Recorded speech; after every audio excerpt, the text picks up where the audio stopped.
Welcome to my new બ્લોગના અમે આવી ગયા છે ખેતરમાં. તો આજે છે ને અમારા રાણીના ઘરે લઈ જવાની છે.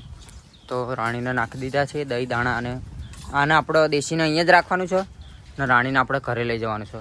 તો એના દાણા લઈ લીધા છે ડબ્બામાં ને શાકા લઈ લીધી છે. તો હવે જવાનું છે આપણે ઘરે. તો ચાલો ત્યારે. તો ગાઈસ અમે ફાઇનલી રાણીને ઘરે લાવી દીધી છે. તો એને રાણીને દહીં દાણા મૂકી અને મેં પાંજરામાં પૂરી દીધી છે.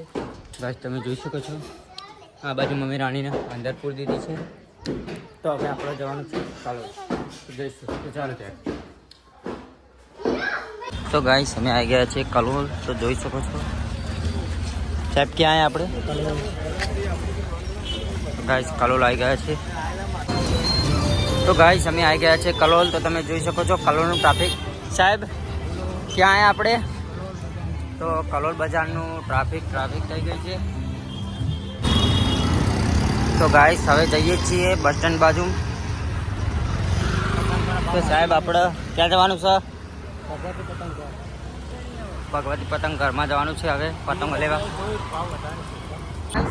પતંગ લઈ લીધી છે. અમે 10-15 જગ્યા કલોલમાં ફર્યા.